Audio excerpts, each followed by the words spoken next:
Thank you so much for the chance to be with you by recording. I'm very sorry that Storm Stella made it impossible for me to get to Tennessee.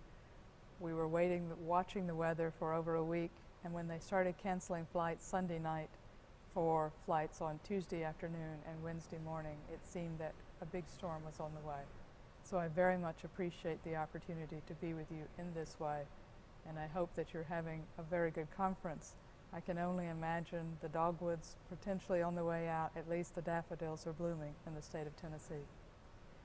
Before I start, and I'm honored to be able to close the conference, but before I start, I always wanted to begin that I'm speaking to you from the Yale Child Study Center, but I want to begin to tell you that I come to this story and to this presentation in a very personal way. I am a native of Franklin County, Tennessee. I grew up in Franklin County, Tennessee, went to school there. I then went to medical school in Vanderbilt, and as illustrated on the slide, made my journeys also through the University of the South at Sewanee, Vanderbilt, and then to Yale, where I spent much of my career. In the last years, though, I've had the special honor and privilege to be working back home, back in Grundy County with close friends and colleagues there on a project called Discover Together, and back in Sewanee doing things around teaching and engaging students in our state and in helping our state. So for me, this is very much a personal journey of giving back, and the opportunity to be here and to talk to you this afternoon is also very much that giving back. I want what's best for our state and what's best for the children of our state. With that in mind, I would ask you to imagine how I've also in the past have had two opportunities to speak here in Tennessee, and each time have asked audiences to imagine these questions. What would our state's future and our children's future be like? What's that future that we want to imagine? What can we do to make that future possible for all the children of the state of Tennessee? How can we anticipate the challenges to our vision and to our children's future? And how can we do our best to prevent or reduce those challenges? And that's what we're about today, and that's what you've been about as you've been coming to these sessions. I know that you've been talking about adverse childhood experiences. You've been talking about how we build a brain and how we impact children. I want to just set the frame by talking about, just briefly set that frame around what I know that you have over time and over these last 2 days been speaking about. First, you know that the foundations of prosperity and sustainable prosperity actually begin in early childhood. It's not just that doing things for children is good, it sets the stage for lifelong health and lifelong prosperity, economic, productivity, work satisfaction, nurturing parenting, and indeed a just and fair society and healthy communities. A lot to put on a young child, but it is where the foundation begins, is in early childhood. I also know that you've had this sense, you've begun with the metaphor of a strong foundation built in healthy child development, and as illustrated in this schematic, all the things that occur on that foundation. And the principles, the three core concepts that should be at the forefront of your thinking now and your awareness is that brain architecture is established early in life and supports lifelong health, behavior, and physical health. That stable, caring relationships and what we call a serve and return between a caregiver and a child shape brain architecture in very real structural and functional ways. And that what we call toxic stress, early childhood adversity, can derail healthy development. Those are the three principles that you would hold in mind as you have been learning over this time together. The foundations of healthy development healthy development in early childhood set the foundations for lifelong outcomes, including health-related behaviors, educational achievement, economic productivity, physical and mental health, and both through impact on genes, impact on environment, impact on caring, early adversity can change that trajectory. Serve and return We cannot talk enough about it. Serve and return, those moment-to-moment regular interactions between a parent and a child shape the brain. They are key. They include babbling, facial gestures, and the way adults respond to what a child or a baby says. These serve and return interactions are absolutely essential, and they support the quality of the relationship and also support, again, the development of brain architecture. Relationships are key. The ability to change brains also decreases over time, and that's another very important principle for you to carry forward. What we call brain plasticity, or the ability to remodel that architecture, is influenced by experience and begins to decrease over time. Likewise, or conversely, the amount of energy, the amount of effort required for learning, for change, increases over time. So there's a greater amount of effort required for new neural connections. When we talk about toxic stress, it's just to remind you that we're talking about 3 levels of stress around development. First is positive. All of us have those moments of positive stress, just a bit out of our comfort zone, you might think about it. And it is in those moments that we actually learn. We're not in that regular stress state all the time. We come back to a baseline if we've learned from that challenge. Tolerable stress, when we lose someone, when there's a major snowstorm coming and you can't get to where you're supposed to be. All of those are tolerable stresses that may stay with us a bit longer, and maybe we don't learn quite as much during them, but nonetheless we manage them. Because we have good colleagues that let us send recordings of our presentation. We have good colleagues that help us, and friends and family around times of loss. Toxic stress is what we're most worried about for children, when their stress system is hyper aroused and there's no one to help them bring it back down. There's no one to comfort them. There's no one to assure them that things are safe. And the brain is then bathed in stress hormones for a long amount of time, which instead of being a learning experience and promoting growth, actually stunts growth and is damaging to the brain. You've seen this slide, I would guess, in other presentations, that toxic stress changes brain architecture. It changes the connections between the brain, among the neurons in the brain. It damages the connectivity across. Significant adversity, again, ACEs, significant adversity in the first years of life impairs development. So on this slide, which I hope is now becoming familiar, if you take the number of risk factors on an ACEs scale and you just add them up, the more you get, the more likely they are to have developmental delays in early childhood. And this goes even into adulthood, where the risk for adult heart disease appears to be embedded in the number of early childhood adversities experienced by children. What are those sources of early childhood adversity? You know now, you've been familiar, you're becoming aware of the ACEs, the list of adverse childhood experiences. Others would add things depending on neighborhoods and communities like chronic homelessness, but these are the list. And most commonly, the sources across our country include maltreatment, postpartum depression or unremitting depression, where the caregiver, the parent, the mother is not able to care for the child, and parental substance use, the more common ones. So that's what you've heard, and you've become quite aware about ACEs, and you're thinking a lot about it, and you're thinking about it, I hope now, as a public health issue, that we need to do what we can to remit that kind of barrier to children reaching their fullest potential.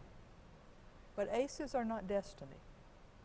And they're not destiny because some children are more susceptible than others to toxic stress for a host of reasons, including genetic. There can be other adults that can serve a buffering, caring role that may minimize or at least reduce the impact. There is a capacity to repair across development so that an early adverse set of experiences is not necessarily written as fate. Remember plasticity. And perhaps most importantly for today, interventions can make a difference. And that's what we're going to spend some time on in the next few minutes. You have been working around awareness. That's what the Tennessee campaign is for now. It is making people more aware of how early experience shapes brain architecture, how important early experience is for lifelong health, and how ACEs or adverse childhood experiences can derail lifelong health. But now that awareness should inform action, action should inform creative solutions, and you evaluate the outcomes, which comes back to inform awareness. So what I want to talk a lot about now is now those steps that are in green, the action and the creative solutions, and how we think together. Having become more aware, how do we think together? Awareness is absolutely key to prevention and more informed intervention.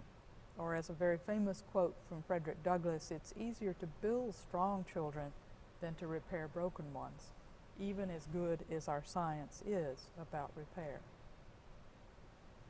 If you think about the levels of intervention, in the green are what we might call primary prevention, that we deliver on a population basis.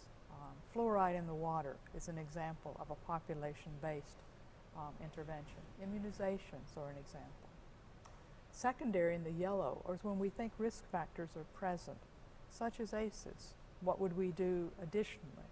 How would we be sure that those children at risk for poor outcomes or impaired outcomes are getting what they need in addition to what the population needs? And tertiary is where we're all familiar, intervening where there's abuse, neglect, or other adverse circumstances. Where we want to be as a state and where we should be as a state is in the green. That's where we should be as a society, is in the green.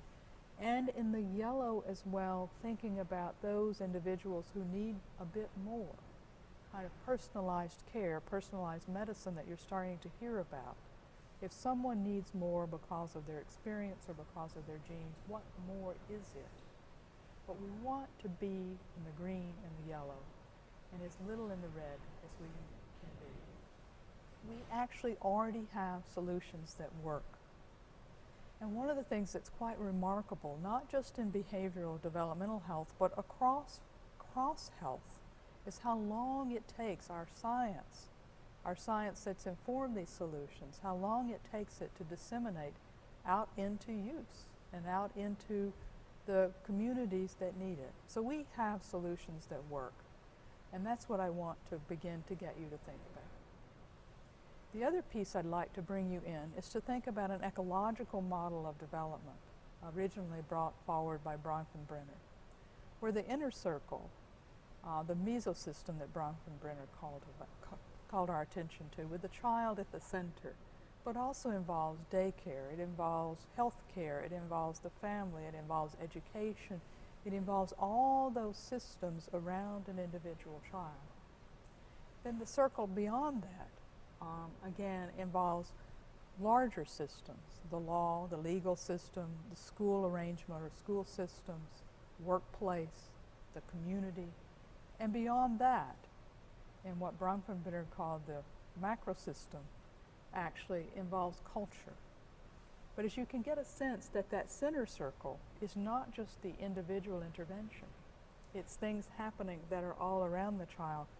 And I would suggest that when we start to think about reducing, preventing the impact of early childhood adversity, we talk about a circle somewhat like this, where there's individual child, family, parent programs, but there's schools and child care, there's health care, there's workforce and economic development, there's community development, and all of those interact with each other to impact families and children.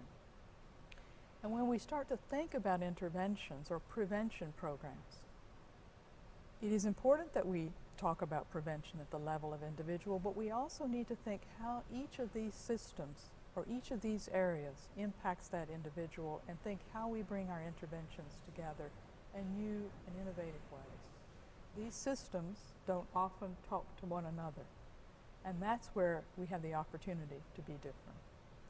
So I'm going to take just a few examples from each of these areas and show you what we already know. And these will really just be small examples, and then conclude with a challenge to us as a state of how we organize in a different way. So first, working at the level of child and parent, which would be something I think that most of us would be quite familiar with. I need to bring you in to another piece of science, if you will, and that is that we're increasingly understanding how a parent's care of a child is then transmitted when that child becomes an adult. That child parents as they were parented. That's been an old saying, if you will, among clinicians and families, just like his dad, doing just like she's just like her mom. But now we're beginning to understand some of the basic biology of how certain key aspects of parenting behavior, nurturing behavior, is truly transmitted across generations and how that happens. Given that, I would suggest that while we're all very comfortable when we think about children intervening at the level of child, I would suggest that there are some intervention themes emerging from the basic science of early parenting, if you will, that extend beyond parent education. We're very comfortable when we intervene with a child and family to be telling a parent what their child needs. But I'm suggesting that as we understand more about how early experience is transmitted to the next generation, we need to focus more on adult development as a parent and building adult capacity. We need also to recognize the long-term effect of early adversity on the adult transition to parenthood. It's not just that early adversity in ACEs impacts health and impacts well-being in children as adults, but it also impacts how they parent, and hence becomes a factor in the intergenerational transmission of parenting behaviors.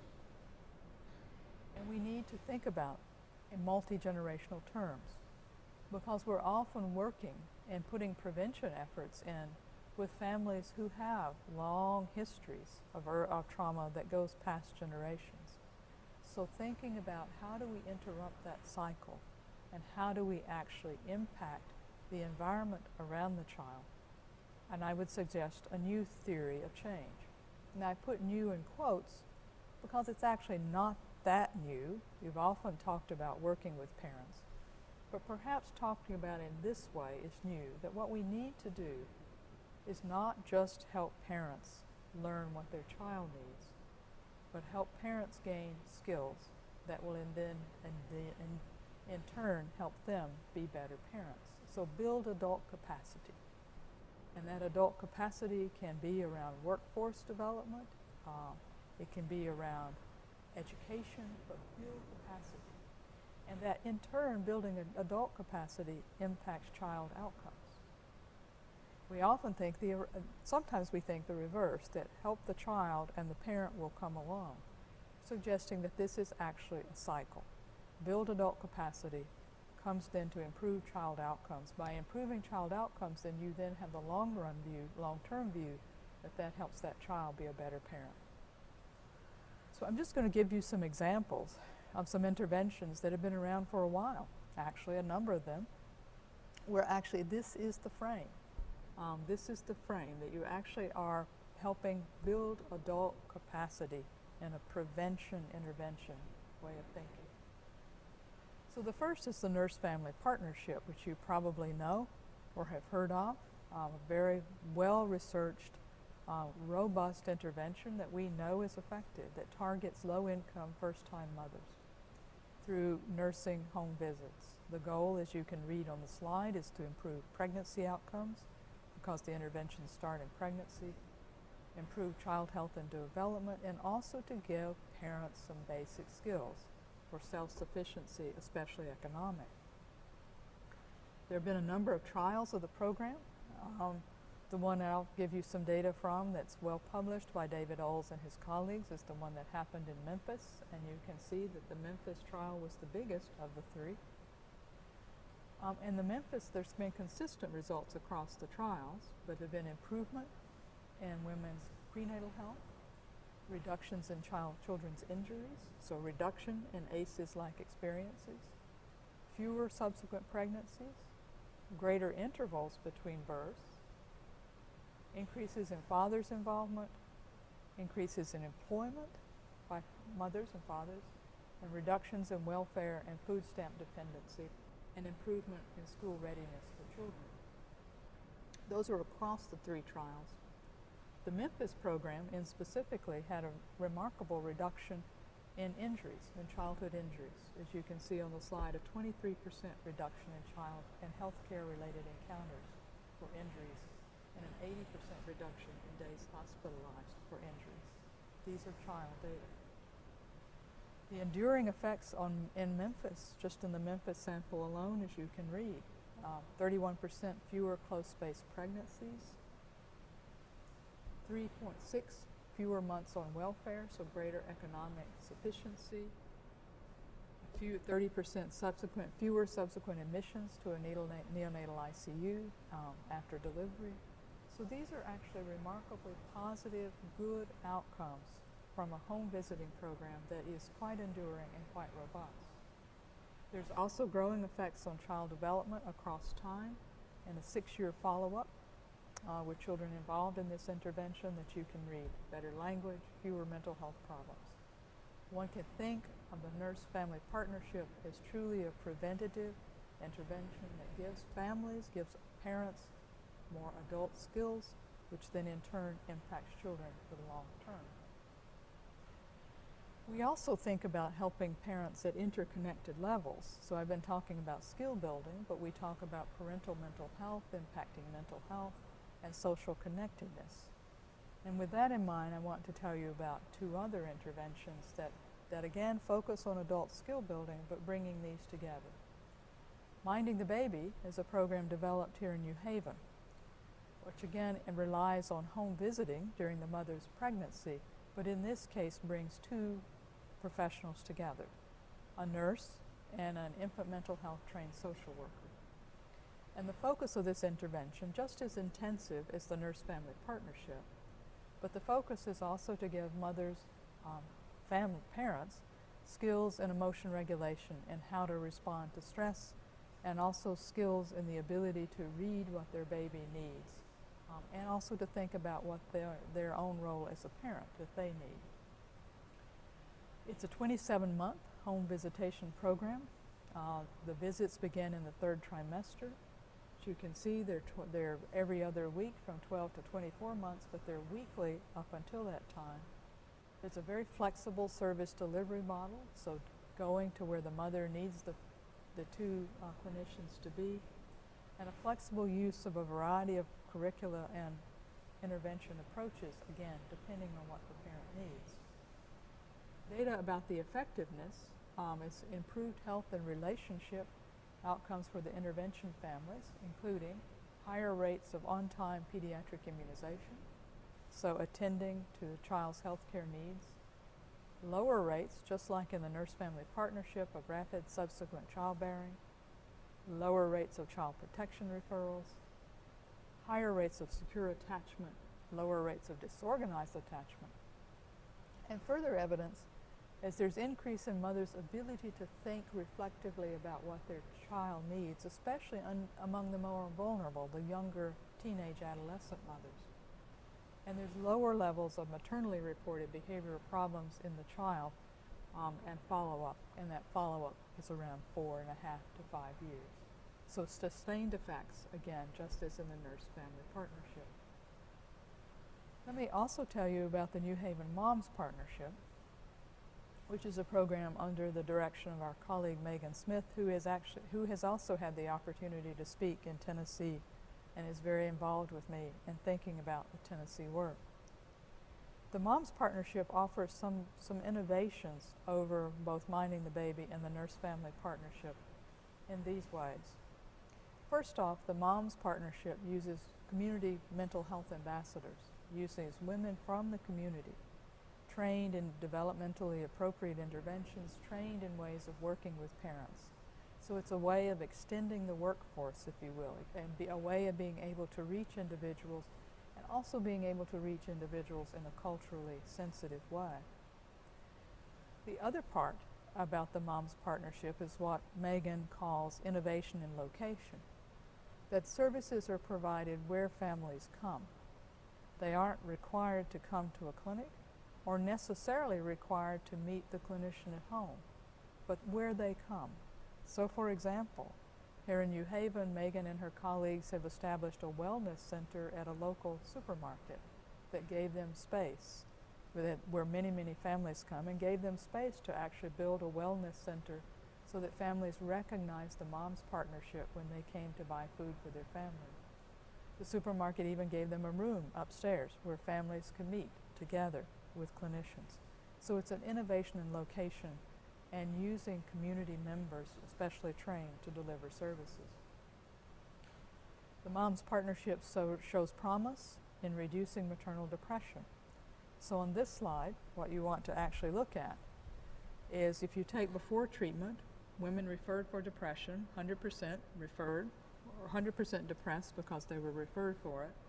There is a natural attrition in individuals who don't receive a treatment, so it goes down a bit, or a natural diminishment of depressive symptoms. But with the Moms Partnership, what you're looking at is this 62% decrease in depressive symptoms. 62% of families with moms, 6 months follow-up, have a significant decrease in depressive symptoms. And there's a cost analysis here to show you the cost savings in that intervention, which would actually be very important to funders such as the state or other funders.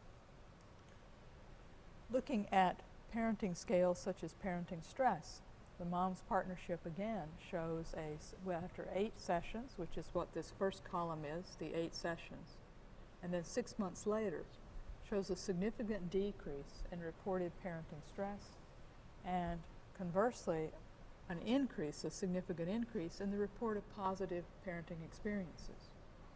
This PRFQ is the parental reflective functioning, or the ability to think about what you need or you're feeling and your child is feeling.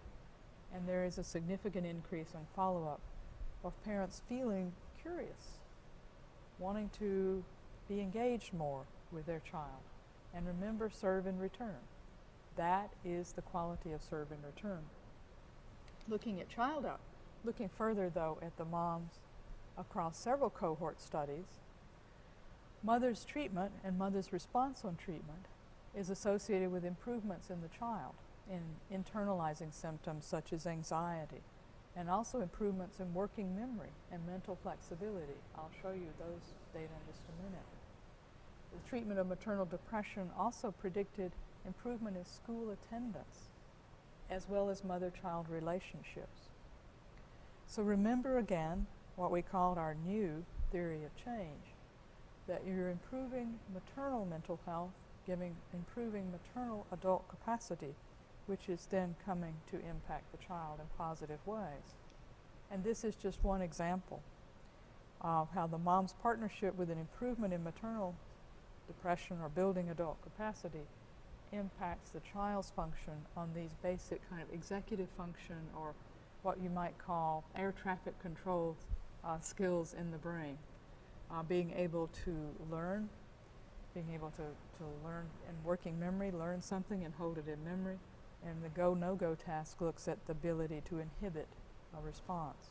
Both very, very important to learning, and you can see quite significant effects for children whose mothers participated in the intervention.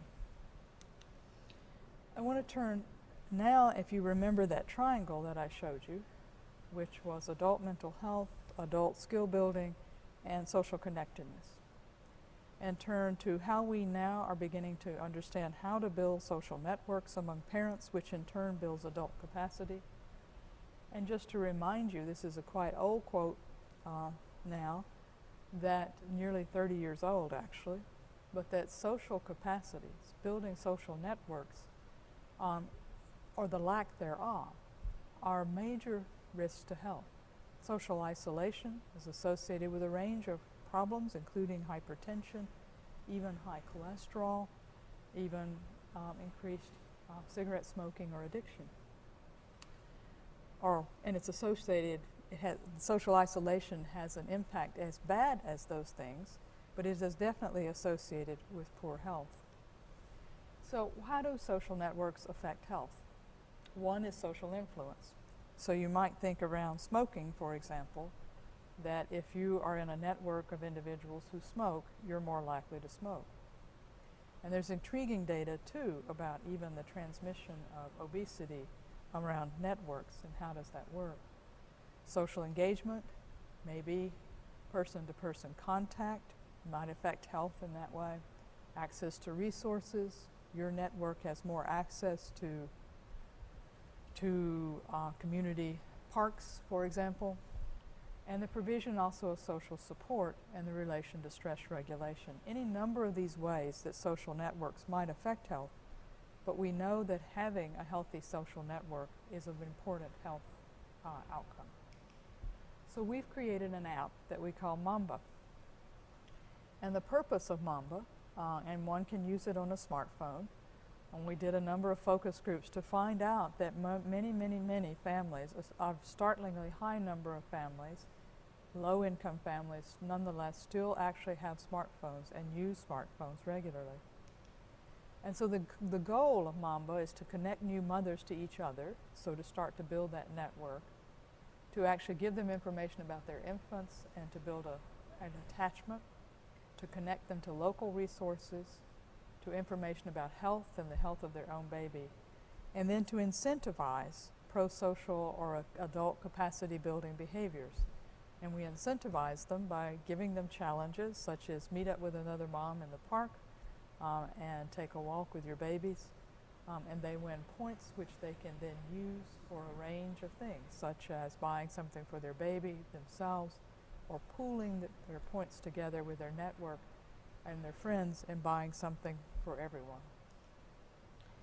Impact of Mamba, as you can see on this slide, is that the maternal sensitivity to the infant or children is going up. It's higher in the intervention.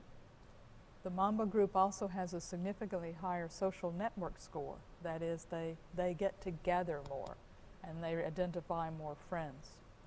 There's clinically significant decreases in depression, depressive symptoms, and reported parenting stress, and an improvement in their thinking about their baby before they deliver, what we call maternal fetal attachment. Just in doing focus groups, moms also say that they have an elevated mood and they have a greater feeling of self-efficacy being a part of this virtual network. There's an exchange of resources that they find quite important and helpful. And perhaps most striking, they begin to talk about a decrease in stigma. A decrease in stigma about poverty, a decrease in stigma about not having access to resources because they begin to be able to help one another and be with each other. So we're encouraged about the use of Mamba, but the reason to point it out is we're also in a very technological world. And there is the opportunity to begin, especially in a very rural state, a point I will make more later, to begin to build on technology. Technology never replaces interpersonal contact, but to build on technology as a way of reaching and helping families.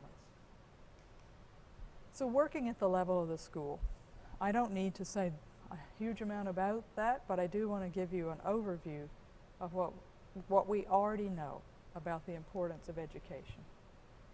First, we know that there's tremendous economic return on quality preschool education. This is work by Heckman, and as you look at this slide, what you see is that when preschool education, there is a far greater return in adulthood on that investment, or what you might call human capital investment, a far greater return in work productivity in those individuals as adults, and economic stability with preschool programs. It doesn't diminish with college. It doesn't go to zero with college and job training, but there's a far greater impact the earlier we begin. Let me just put these up for you. Sorry. That if you compare early learning participants, and this is a summary, I've given you the references at the bottom. This is a summary across a number of studies of children participating in early learning environments. And you can see that there's a positive impact on language, a positive impact on peer relationships. They're more likely to graduate from high school, more likely to attend a four-year college, and less likely to require remedial education, compared to, as you see on the other side, children who don't have the opportunity to be engaged with other children in preschool programs, more likely to not attend college, and perhaps even more concerning, quite likely to be arrested or involved in criminal activity, especially if they come from lower economic circumstances. Preschool education has a profound impact. But as we think about being innovative in bringing services together, one of the things we need to think about is how are we investing in early childhood education? And I just wanted to give you a little bit of data about the average salary, both nationally and in the state of Tennessee, for child care workers compared to Head Start teachers, compared to preschool teachers, and you see up to elementary school teachers. The top line is the national median, the second line is the state of Tennessee. And then compared to other professions. And as you see, teachers, elementary and secondary and preschool teachers are below a number of other professions.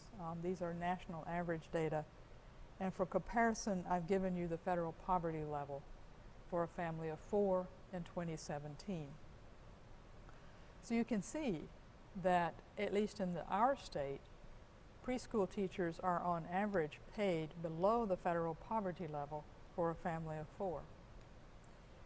In order to have quality preschool education that we know has the enduring effects that I showed you, we need to invest in a workforce.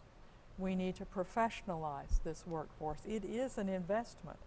It is as serious an investment as your child's pediatrician. So this is just a point of policy and a point that we need to keep in mind as we think of innovation. Working through pediatric practice and healthcare systems, there's a very, very complicated system to work through, but I just want to give you one example of an intervention that has proved remarkably successful through pediatric practices, and that's Reach Out and Read, that you may know about. In Reach Out and Read, volunteers come to waiting rooms to read aloud to children.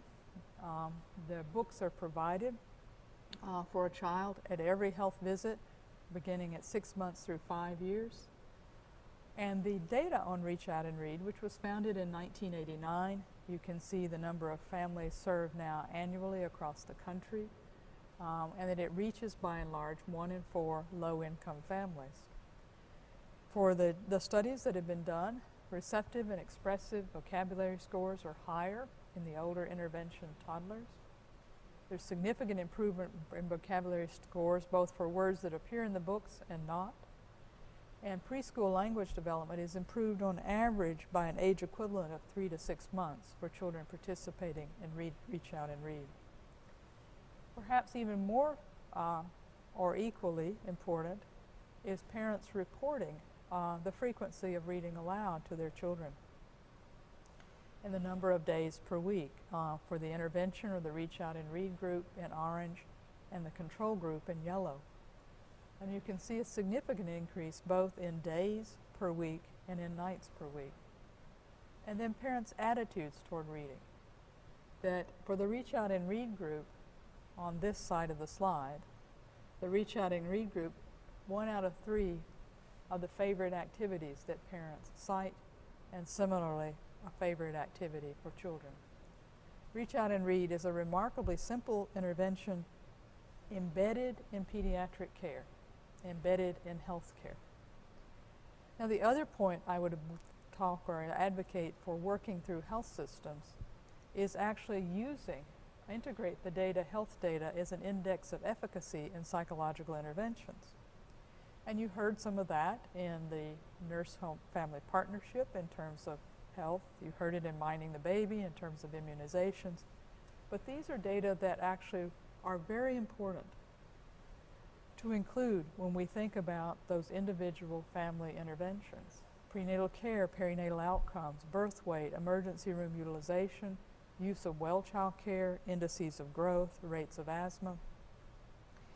And why those aren't always integrated into our evaluation outcomes is that it's two systems often. It's the health system, and it might be the educational system, or an intervention happening outside the health system. We'll talk a little bit later about the innovations that we need to bring these data systems together, but using health data to evaluate the efficacy of child interventions is key. Remember, we talk about early adverse experiences impact lifelong health, early positive experiences impact lifelong health, so we need to think about health data. Just briefly on economic reform and workforce development, another system that impacts child health. Poverty impacts development in a number of ways. Lack of access to basic needs for children, basic medical care, lack of jobs. None of these are a surprise to you. Tremendous income disparity. When there is a visible evidence of disparity in income, causes stress for families.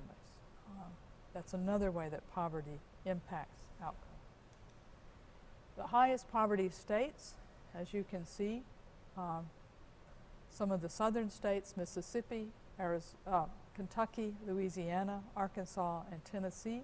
These are 2012-2013 data, are in among the higher poverty states.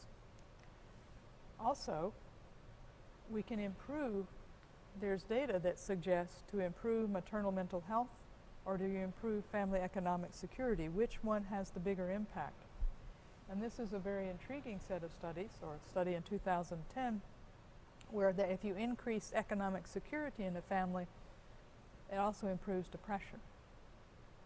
And conversely, improving depression does increase economic security. But for both, there's a cognitive gains in children as a result either of treating the maternal depression or as a result of increasing the family household income. So small gains in household income have impact on child as well as family well-being. There's data from the Great Smoky Mountain work in North Carolina that an additional $4,000 per year for the poorest households increases educational attainment by 1 year at age 21 and reduces ever having been involved in a minor crime.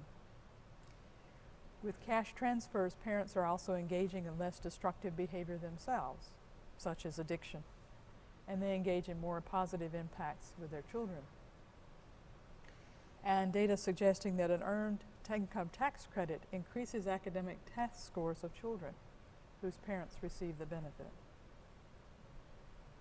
So poverty has multiple levels of effect, but we also know that even with small amounts of income coming into a family, that can make actually a fairly dramatic effect on child health. Now, in and of itself, that may or may not be impactful, but it needs to be wrapped into building adult skills and adult capacity. So I just want to touch then briefly on community health and development and why we need to think about that as a system. So when we think about community design, how communities are, what are the factors in a community that impact health? Think about all of these things. How economically vital a community is. How noisy, how stressful it might be with the crime rates. How connected or not is it? How dispersed are people? What are the environmental qualities? What are the ways that family or individuals can be physically active? Are there walking trails? Are there parks? Is there access to healthy food? Is there access to good housing?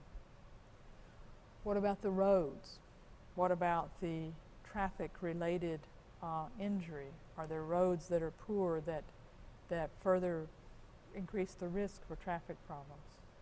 What about climate change and extreme weather conditions that might impact a given community? We think about community design and making healthy communities. These are the things that we need to think about. And we need to think about how these things that are at what you might think of as a macro level actually come down to impact adult capacity to care for children. If you're having to drive a long distance to get healthy food for your child and you have a choice between holding down 2 jobs and driving that distance, then the fact that healthy food is a distance away becomes an issue. It becomes a community issue. This is where I also want to talk about rural poverty. And as you can see on this slide, the purple line is small town rural poverty. These are 2012 rates again.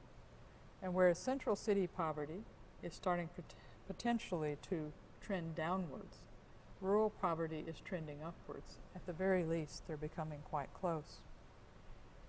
And we have a number of children and families living in rural poverty, but in our own state, the majority of our state is rural poverty. These are rural communities where there are issues of access to healthy food, where there are issues of social isolation, where there are issues of great economic disparity, where there are issues of economic depression in the community itself.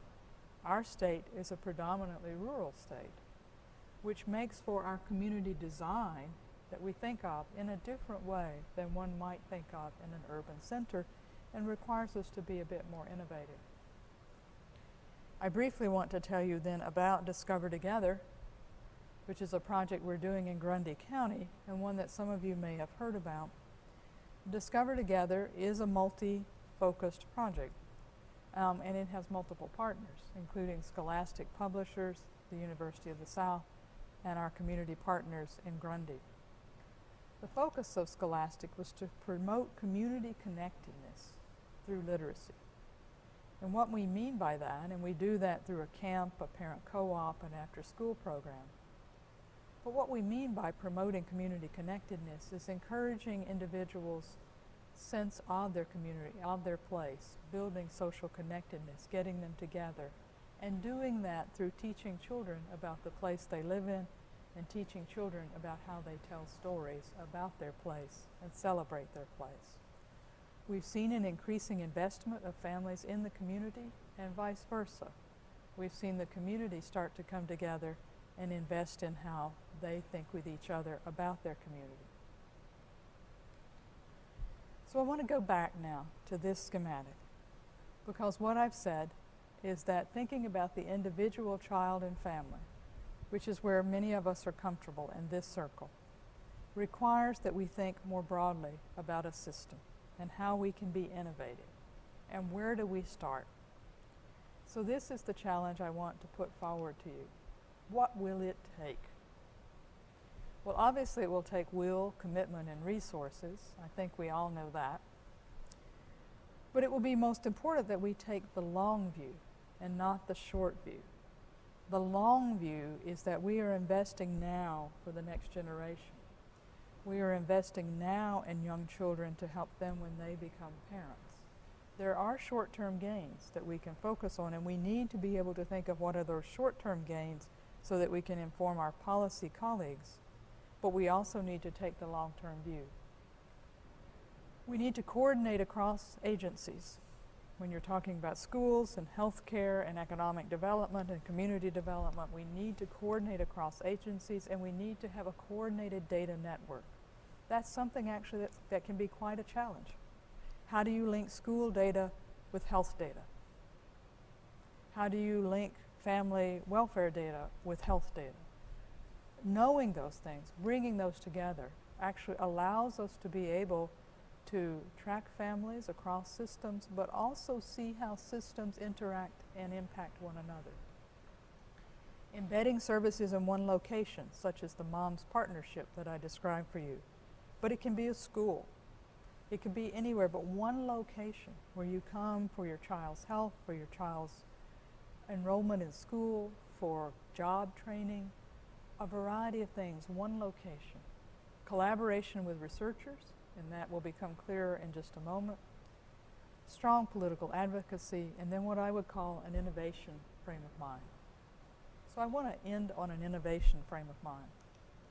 And this is from my colleagues at the Center on the Developing Child and the Frontiers of Innovation. An innovation of frame of mind is this, in a nutshell. You try something, you see if it works, and it's a short cycle. And if it doesn't work, you don't abandon, you learn why did it not work, and then make those changes and try again. So it's constantly iterating, constantly designing, getting information about how something worked. Try it in one school or one community center, what worked, what didn't, then try it again somewhere else, making those changes. It's an innovation cycle, a very short cycle. We oftentimes, particularly in the academic world, put things in place and we let them play out for several years to see if they worked or didn't. In this frame of mind, we're trying things, being bold to try a few things. If they don't work, if bringing this system together with that one didn't work quite as well, figure out why and try something else. The other part from my colleagues' thinking is that we model what they call an innovation cluster, where you bring researchers, community members, investors, those delivering the interventions, policymakers, all in a hub, all together, all in a think tank, whether physically so or virtually so, but probably being in the same room sometimes is really important. And in some ways you can think of these meetings that you're engaging in as the beginnings of a kind of innovation cluster. Again, typically we do this serially. We design something, we then talk about how we're going to pay for it, we then talk about how we're going to study it, and then we might see if we can get that policy change to make it happen. This brings people together, shared language, shared vision to agree to take some risks, to create together, and again, learning in this very short cycle way. The key elements that our Frontiers of Innovation colleagues have underscored is co-creation, with all these people together, building something together, identifying exactly how you think this intervention or this prevention will work, and testing it exactly for that. Pay special attention to what works for whom, because it might not work for everyone. So what works especially for this group and what works especially for this group, and design things that are much more targeted. And a learning network is the idea that we learn together. You're not just waiting for the academics to bring the data as to whether the intervention worked, but everyone's learning together and changing as you go. And again, this innovation mindset, which is fail fast. Learn, even failure is good. Learn from your failure and constantly revisit how and why you think something is working. So I would say that there are opportunities in Tennessee. You are at the awareness stage. We've talked some now about the green boxes stage of trying to be innovative and create some solutions. And my challenge for us in Tennessee is, again, we are a primarily rural state. We have a lot of resources in our urban centers, but we are a rural state. And we have an opportunity to begin to think together about how to lead rural innovation, how to develop rural innovation clusters or hubs, how to bring together services that are around education,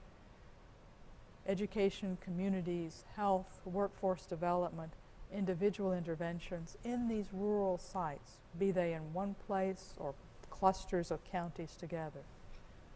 Rural innovation is different from urban, and we as a rural state really have the opportunity to lead the way in creating these innovation hubs. There's much to be done here, but there's much promise for our children if we can bring this together. Awareness is the first stage. Now let's be innovative together. And I want to thank you. Thank you for this opportunity to join you virtually, I look forward to being able to join you in person. I look forward to being able to see spring and summer in my home state, my taproot, the place that I call really, really home. So thank you very much, and I hope you enjoy the rest of your time. Thank you.